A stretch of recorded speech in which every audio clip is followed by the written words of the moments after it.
Commander Jack Lawson stood frozen at the viewport of Orbital Station Alpha. Below him, the blue-green sphere of Earth was scared with bursts of orange fire. The Vraxian warships had appeared without warning 3 hours ago. There had been no demands, no communications, just immediate, devastating attack. "Jack, we need to go now," said Lieutenant Maya Garcia, tugging at his arm. "The evacuation shuttle leaves in 5 minutes." He couldn't look away from the burning continent below. Somewhere down there, in what used to be the Pacific Northwest, his family home was now likely nothing but ash. "That's Portland," he whispered. "My parents, my sister." Maya's grip tightened. "I know. And there's nothing we can do for them if we die up here. We have our orders." The Vraxians had somehow bypassed Earth's early warning systems. Humanity's primary defense fleet had been caught in dock, destroyed before they could launch. Only ships that had been on patrol or stationed at outposts beyond Earth's orbit remained. Jack finally turned away from the viewport, his face hardening into a mask of determination. "You're right. Let's go." They raced through the station's corridors, now filled with smoke and flashing emergency lights. Other crew members rushed past them, some injured, all with the same look of shock in their eyes. The shuttle bay was chaos. Station personnel crowded the last remaining evacuation craft, while Chief Engineer Alan Miller tried to maintain order. "Military personnel with specialty skills first," he shouted over the noise. "We need you alive to fight back." Jack and Maya pushed through the crowd, showing their identification. As they boarded, Jack looked back at the desperate civilians. His stomach twisted. "We can fit 20 more." He called to Alan. "Let them board." The journey to Mars Colony was tense and silent. Jack spent most of it studying the limited data they had on the Vraxian ships. Their technology was more advanced than anything humanity had encountered before, but not impossibly so. There were weaknesses to exploit, if only they had the resources.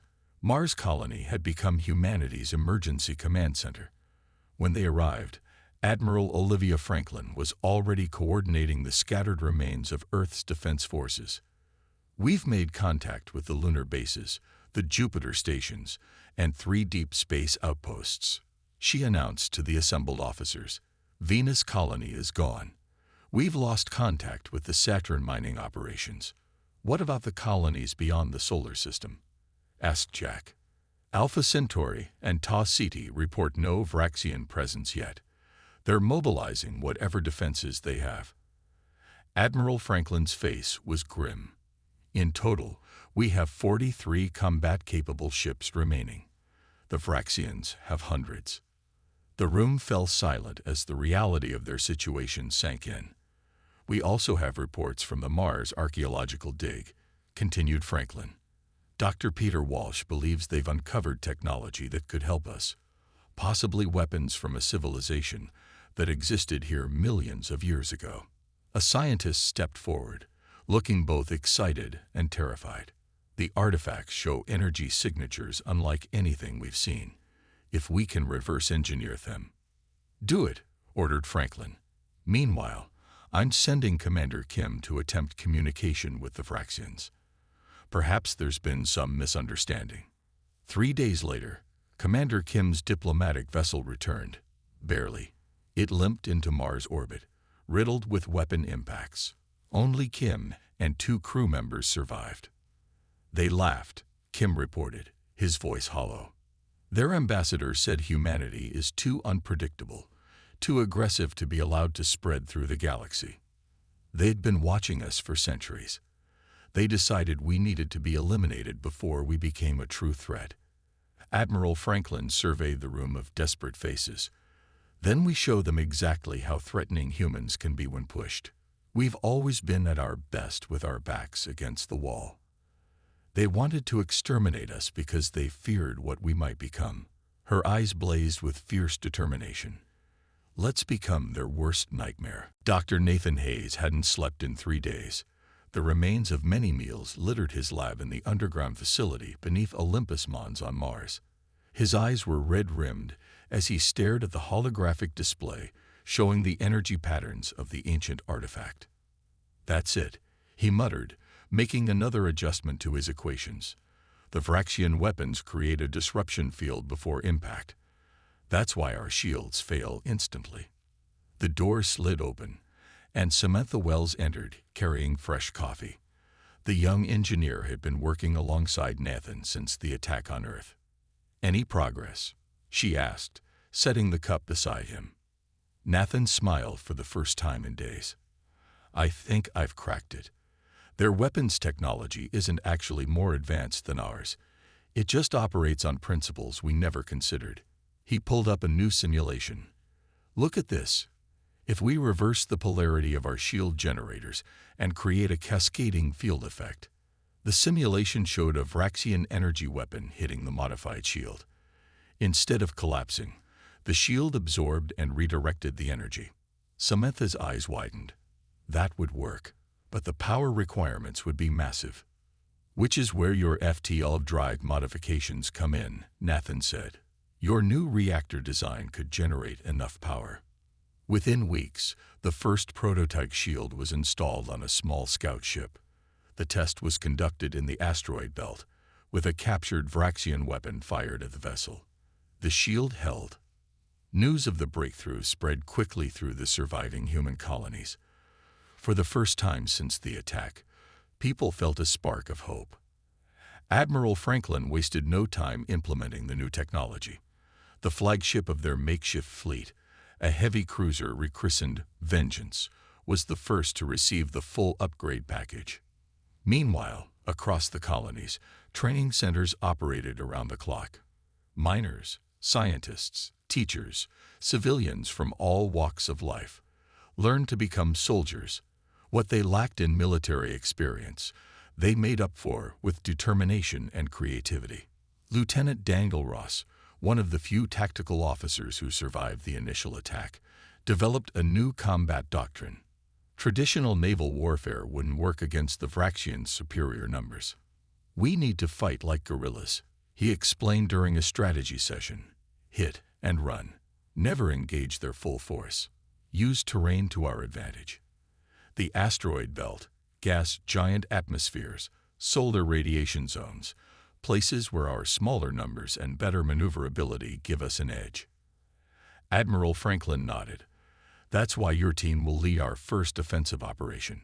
3 days later, Lieutenant Ross commanded a squadron of 5 small, fast attack craft, each equipped with the new shields and weapon systems. Their target, a Vraxian patrol near Jupiter. The human ships hid among the debris of Jupiter's rings, power systems, at minimal levels to avoid detection. When the 3 Vraxian cruisers passed below them, Ross gave the signal. "Execute Phoenix Protocol. All ships, engage." The human vessels dropped from above, weapons already firing. The first Vraxian ship was crippled before its crew could respond. The second managed to raise shields and return fire, but the new human shield technology held. The battle lasted less than 15 minutes. All 3 Vraxian ships were destroyed or disabled. The human squadron suffered damage but no losses. As they returned to Mars, the crew of Ross's vessel broke into spontaneous cheers. The lieutenant silenced them with a raised hand. "This was just one small victory," he said quietly. "But it proves something important. They can be beaten." When the squadron returned to Mars, they were greeted as heroes. Footage of the engagement was broadcast throughout the colonies. Recruitment numbers tripled overnight. In her command center, Admiral Franklin watched the celebration with cautious optimism. "The Phoenix Protocol worked," she said to Commander Lawson. "Now we need to scale up. One victory won't save humanity, but it's shown us the path forward." On the other side of the room, Samantha Wells was already sketching new modifications for their larger vessels. "Next time," she said to Nathan, "we hit them even harder." The deep space sensor array on the edge of the solar system detected the unknown vessel 3 weeks after the Jupiter victory. At first, the operators assumed it was another Vraxian scout. But this ship moved differently, approaching in a spiral pattern that suggested caution rather than aggression. Its slowing down, reported Officer Ben Wilson at the tracking station. "And it's broadcasting something. Not on any Vraxian frequency we've documented." Admiral Franklin ordered a small force to investigate, led by diplomat Kate Morrison. Once a university professor specializing in communication theory, Kate had volunteered after losing her family in the initial attack. "Remember," Franklin told Kate before departure, "we can't afford another enemy. But we desperately need friends." The human ships approached the unknown vessel at the halfway point between Neptune and Uranus. As they drew closer, they saw it was unlike any Vraxian design. More organic in appearance, with flowing lines that resembled a sea creature. "We're receiving a transmission," said the communications officer. "Visual and audio." The view screen activated to show a being unlike anything they had seen before. It had iridescent blue skin, 4 eyes arranged vertically, and what appeared to be gill-like structures on its neck. "We are Kalari," the being said in halting English.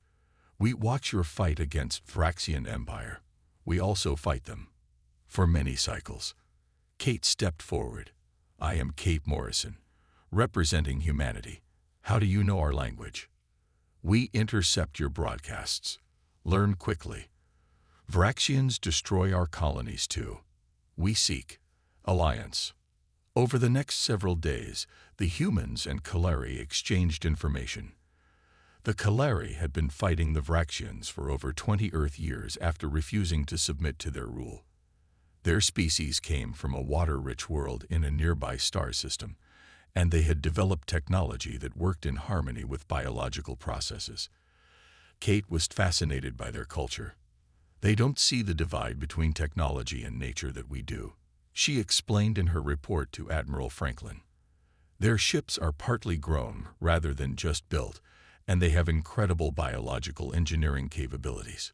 What impressed the military advisors more was the Kalari's stealth technology. Their ships could mask their energy signatures in ways that made them nearly invisible to Vraxian sensors. "If we combine our new shield technology with their stealth systems," Lieutenant Ross suggested, "we could strike virtually anywhere in Vraxian territory." The Kalari ambassador, who called himself Nexer, was equally impressed by human innovations. "Your species adapts quickly," he observed to Kate. "Most races Vraxians attack take many cycles to develop countermeasures. You did it in weeks." "We're fighting for our survival," Kate replied. "It focuses the mind." A formal alliance was signed aboard the Vengeance. Human engineers began working with Kalari biotechnicians to integrate their technologies. The results exceeded everyone's expectations. The first joint human-Kalari strike force was assembled within a month. Intelligence provided by the Kalari identified a major Vraxian supply depot on one of Saturn's moons that had been established to support their Earth occupation forces. "The Vraxians are efficient but arrogant," Nexer explained during the planning session. "They do not believe any species would dare attack their supply lines so close to their fleet." Commander Alex Carter, who would lead the mission, studied the tactical display. "Then we'll use that arrogance against them." News of the alliance spread across both fleets. For many humans, it was proof they weren't alone in the universe, and not all alien species were enemies. In the mess hall of the Vengeance, a young pilot asked Kate about the Kalari homeworld. "It's mostly ocean," she explained. "Their cities are underwater. They say if we win this war, they'll welcome human visitors." "When we win," corrected Lieutenant Ross, joining their table. "And we will." The Vraxians thought they were teaching us a lesson with their attack. Instead, they'd just introduced themselves to their worst nightmare: humanity with nothing left to lose, and a whole lot of payback due. 3 days later, the Joint Strike Force departed for Saturn, with both species fighting side by side for the first time. Commander Alex Carter crouched behind the control panel, breathing slowly to steady his nerves. Through the viewport of his stealth shuttle, he could see the massive Vraxian supply depot built into the surface of Titan. 5 human ships and 3 Kalari vessels hung silently in space, all running dark, all invisible to Vraxian sensors thanks to the new combined technology. All teams in position, came the whispered confirmation through his earpiece. Alex checked the mission timer. Execute in 3, 2, 1. Now. Across the Saturn system, the human Kaluri force sprang into action with perfect coordination. The 3 Kaluri ships suddenly appeared directly above the depot's defense platforms, their bioorganic weapons firing pulses that temporarily disabled rather than destroyed the Vraxian technology. At the same moment, 4 human vessels dropped their stealth fields and launched a barrage of missiles at the supply depot's communication array. The 5th human ship, Alex's command vessel, slipped underneath the chaos and docked with the depot's emergency access port. "Boarding team, move out," Alex ordered, checking his weapon. "Remember the objective. We need their navigation data and fleet positions, not a prolonged firefight." The combined team of humans and Kalari moved through the station with practiced efficiency. The Kalari scouts moved ahead, their natural ability to sense electrical fields allowing them to detect Vraxian soldiers before they came into view. 3 guards ahead, whispered Nexer's son, Lyrics, who had insisted on joining the mission. "They are confused by the attack pattern." Alex nodded to his team. They deployed smoke grenades filled with a sedative gas developed specifically for Vraxian physiology. Within seconds, the guards collapsed. "Central Data Core should be 2 levels down," said Lieutenant Kelly Ryan, checking her scanner. "We have 18 minutes before their reinforcements arrive from the moon base." They encountered sporadic resistance, but nothing they couldn't handle. The Vraxians clearly hadn't expected anyone to be bold enough to board their facility. The data core was a massive crystalline structure that pulsed with light. Dr. Ellis, their tech specialist, immediately connected to one of the terminals. "Their security is complex but predictable," he muttered as his fingers flew across the interface. "I'm in. Downloading fleet movements, supply routes, staging areas. This is a gold mine." Alex kept his eyes on the entrance. "How much longer?" 3 more minutes. They've noticed the intrusion and are trying to lock me out." Suddenly, the lights changed to a pulsing red. An alarm blared through the facility. "Time to go," Alex ordered. "Dr. Ellis. Just 1 more second." "Got it." He disconnected his device. Complete download of their tactical database. Their retreat was less orderly than their entry. Vraxian security forces converged from multiple directions, forcing the team to split up. Alex, Dr. Ellis, and 2 Kalari took a maintenance shaft while the others created a diversion. "All ships, prepare for immediate extraction," Alex called into his communicator as they raced for the docking port. "We have the package." They reached the ship just as Vraxian reinforcements began arriving in the system. As his team boarded, Alex looked back to make sure everyone had made it, only to see Lieutenant Ryan limping toward them, supported by Lyrics, with Vraxian forces in pursuit. "Go," Ryan shouted. "I'll hold them off." Alex hesitated only for a second before rushing back out. He fired covering shots as he ran to them, helping Lyrics carry Ryan the final distance to the ship. The escape from Saturn was as chaotic as their entry had been precise. The human and Kalari ships weaved through debris fields and used the rings as cover, evading the larger Vraxian warships that couldn't match their maneuverability. "They're launching fighters," reported the sensor officer. "Into the rings," Alex ordered. "Maximum speed." The human Kalari fleet dove into Saturn's densest ring section, a maneuver most pilots would consider suicidal. The massive ice chunks would destroy any ship that hit them, but also provided perfect cover from Vraxian weapons. When they emerged on the other side, 3 Vraxian fighters had been destroyed by debris. The rest broke off pursuit rather than risk the same fate. As they jumped to faster-than-light speed, the mood aboard the command ship shifted from tense to jubilant. "We did it," Dr. Ellis said, staring at the data device. "With this, we can predict their movements, ambush their supply lines, avoid their patrols." Alex allowed himself a small smile. And most importantly, show the rest of the galaxy that the Vraxians aren't invincible. The tide is turning. The data captured from the Titan raid proved more valuable than anyone had anticipated. For the next 3 months, human and Kaluri forces struck Vraxian targets across multiple star systems. Each victory, though small, added up to significant damage to the Empire's war machine. Admiral Franklin studied the galactic map in the war room, now filled with green markers indicating successful operations. What had begun as desperate survival had evolved into an effective campaign. The Vraxians have pulled forces from these 3 systems, she said, pointing to sectors near the edge of their territory. The native populations are rising up. Commander Lawson nodded. The Felnar system was the first to throw off Vraxian control completely. They've reached out requesting formal alliance. And they won't be the last, added Kate Morrison. Word is spreading. Species that submitted to Vraxian rule for decades are finding courage in our example. The guerrilla campaign continued to gather momentum. Lieutenant Ross, now promoted to captain, led a daring raid that liberated a prison world where the Vraxians had been holding political prisoners from a dozen different species. The freed prisoners returned to their homeworlds with stories of human bravery. On a water moon called Nautilus, Kalari forces, supported by human ships, freed an entire aquatic civilization that had been enslaved to mine rare minerals. The grateful inhabitants joined the growing coalition against the Vraxian Empire. A council meeting was called aboard the Vengeance, now the flagship of a fleet that included ships from 7 different species. Admiral Franklin looked around the table at the diverse group of commanders.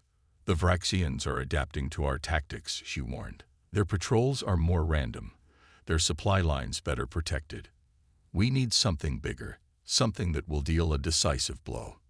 After hours of discussion, they developed Operation Thunderclap, a coordinated attack on the main Vraxian shipyard in the Arcturus system. The plan called for simultaneous strikes from multiple directions, using the combined strength of the coalition fleet. 2 days before the operation was set to begin, a Vraxian scout ship appeared near Mars Colony with its weapons powered down. It broadcast a single message: "I wish to defect. I have valuable information about your enemy." The defector, a Vraxian officer named Krell, was brought to Admiral Franklin under heavy guard. He claimed to be part of a small resistance movement within the Vraxian Empire. "The High Command knows about your Operation Thunderclap," Krell revealed.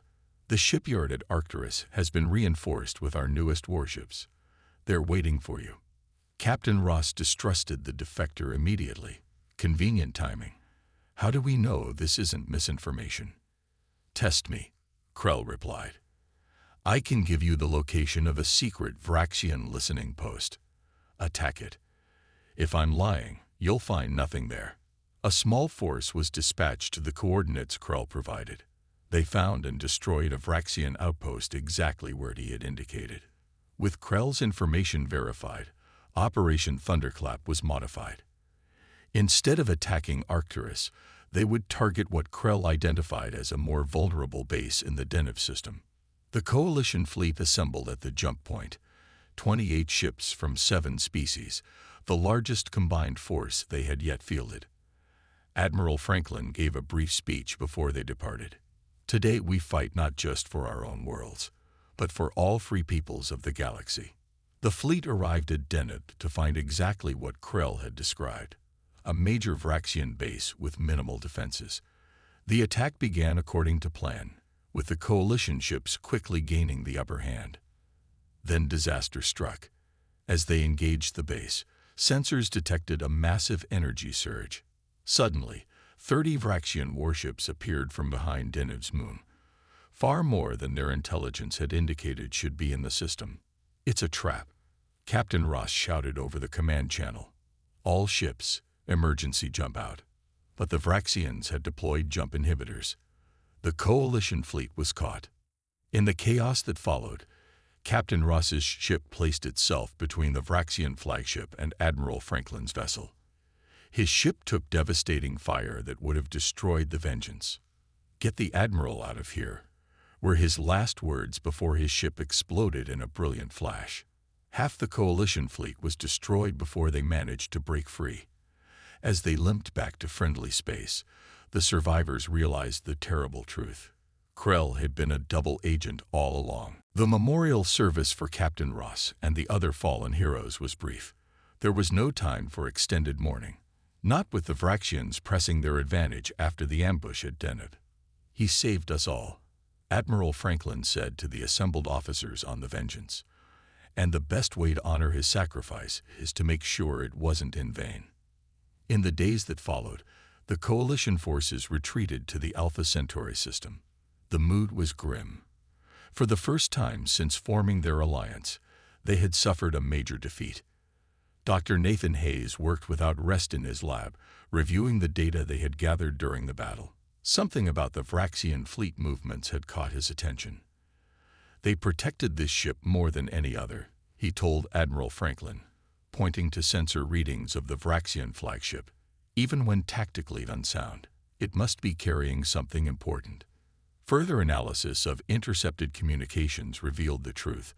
The Vraxian Emperor himself was aboard that vessel, personally overseeing the trap. "This changes everything," Commander Lawson said. "If we could capture or eliminate their Emperor, it would throw their whole command structure into chaos," finished Samantha Wells. "Their society is built on strict hierarchy. Without the Emperor, the different factions would turn on each other." A plan began to form, one so audacious that many thought it impossible. They would strike at the heart of the Vraxian Empire, at their throne world of Voraxis itself. But a direct assault would be suicide. Their remaining fleet couldn't match the defenses around the Vraxian homeworld. They needed something else, a weapon or advantage the Vraxians couldn't counter. Dr. Hayes returned to the ancient technology they had discovered on Mars at the beginning of the war. Working with Kalari scientists, he focused on one particular artifact that had defied their understanding until now.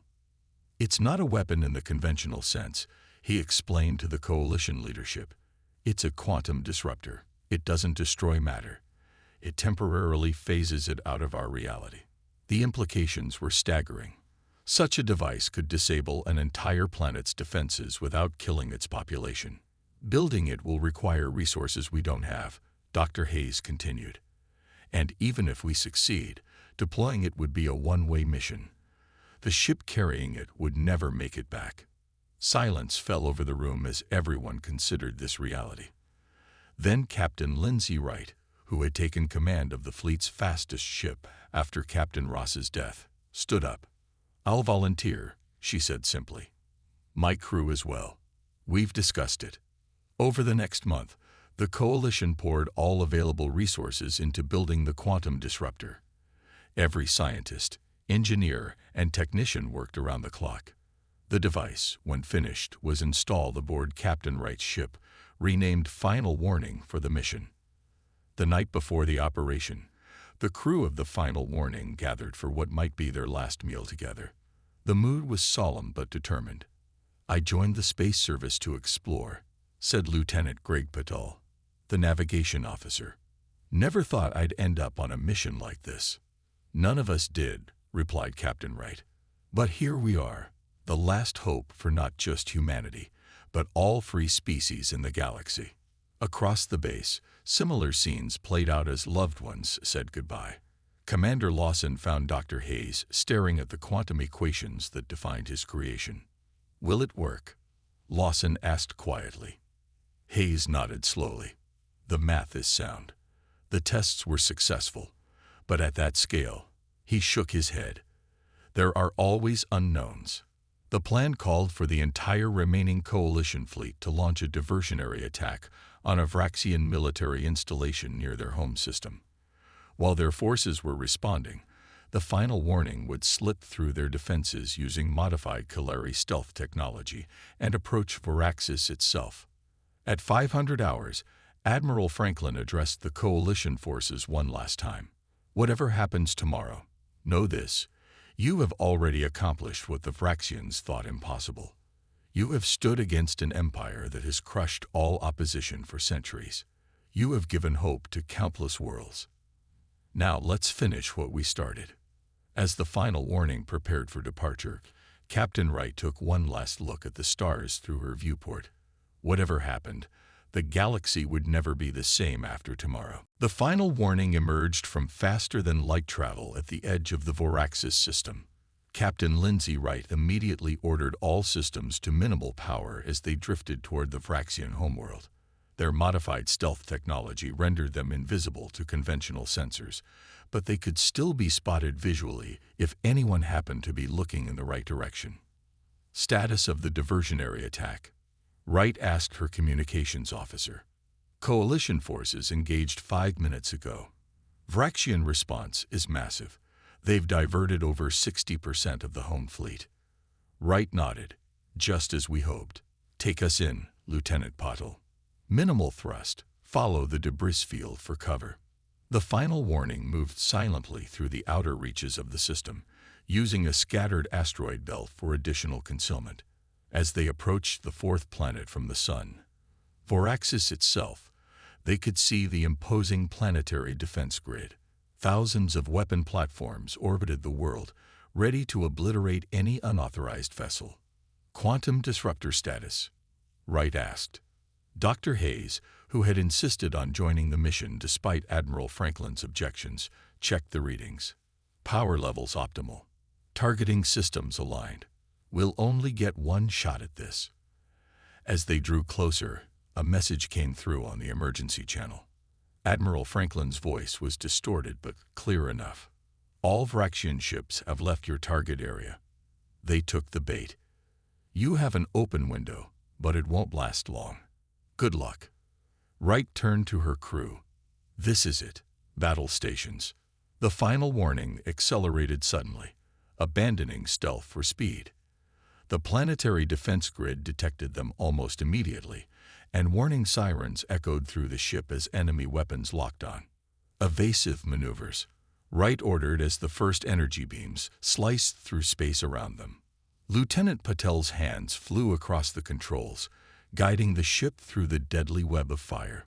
His reputation as the best pilot in the Coalition was well earned. The final warning twisted and turned in ways that seemed to defy physics. Defense grid is adapting to our pattern, warned the tactical officer.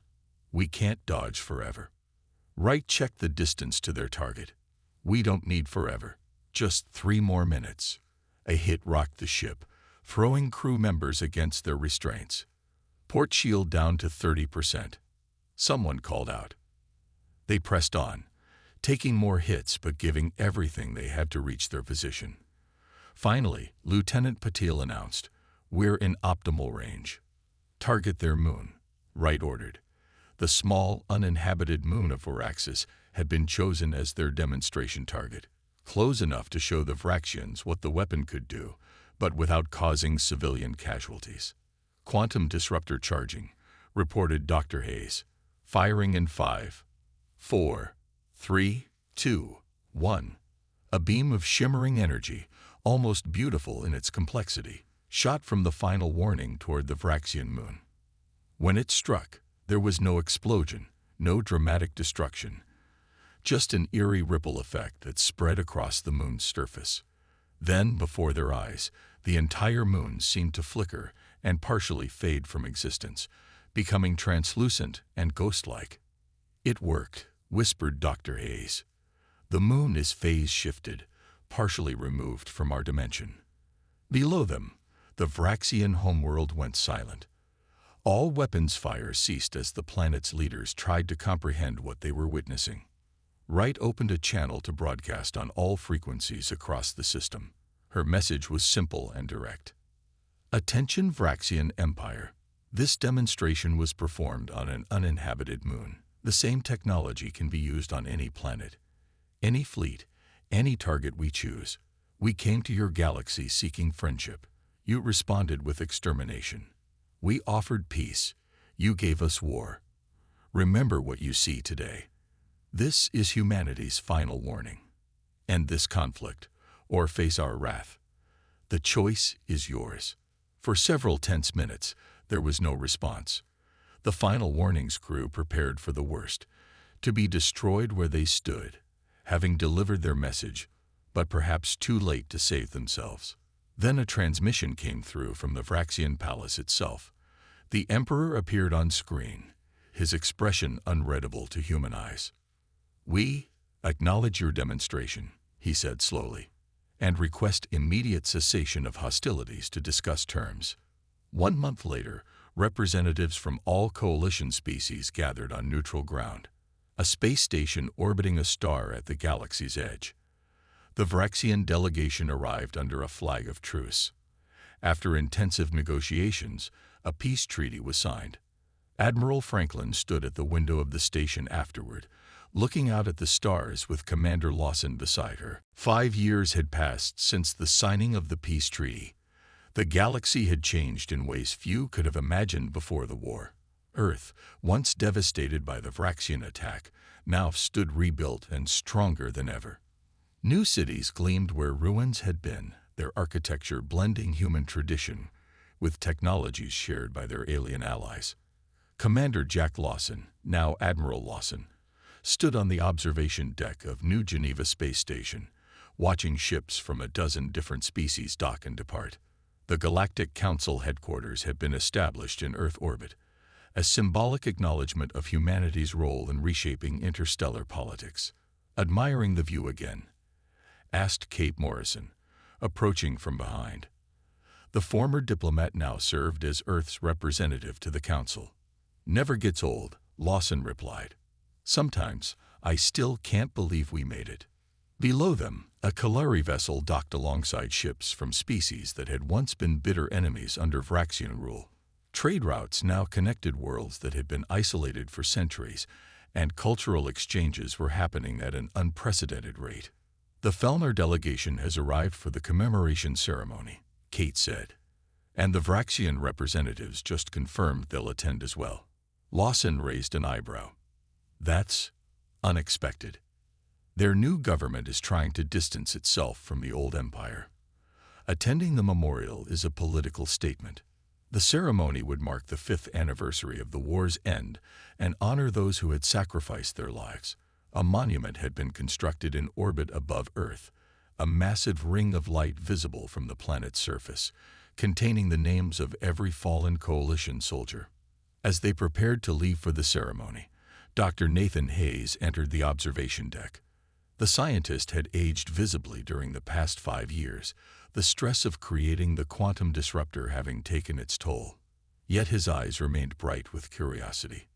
"The Kalari Human Research Team just made a breakthrough," he announced excitedly. "We've adapted the phase shift technology for medical applications. It could revolutionize surgery." "Weapons into plowshares," Kate said with a smile. "That's what this was all about," Lawson replied. "Not just survival, but creating something better from the ashes." The memorial ceremony brought together representatives from 27 worlds. The massive station hall fell silent as Admiral Franklin, now Supreme Commander of the Coalition Defense Force, approached the podium. "5 years ago, we faced extinction," she began. "Today, we stand united not in fear, but in hope. The peace we've built isn't perfect. There are still disputes, still challenges, but we face them together, as equals." As she spoke, the great ring memorial outside the station illuminated, each name glowing in sequence: human, Kalari, and all the others who had given their lives.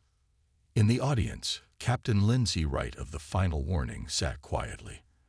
After the mission that had ended the war, she had become something of a legend, though she uncomfortable with the attention. She had requested a posting exploring the galaxy's outer reaches, mapping new worlds far from political spotlight.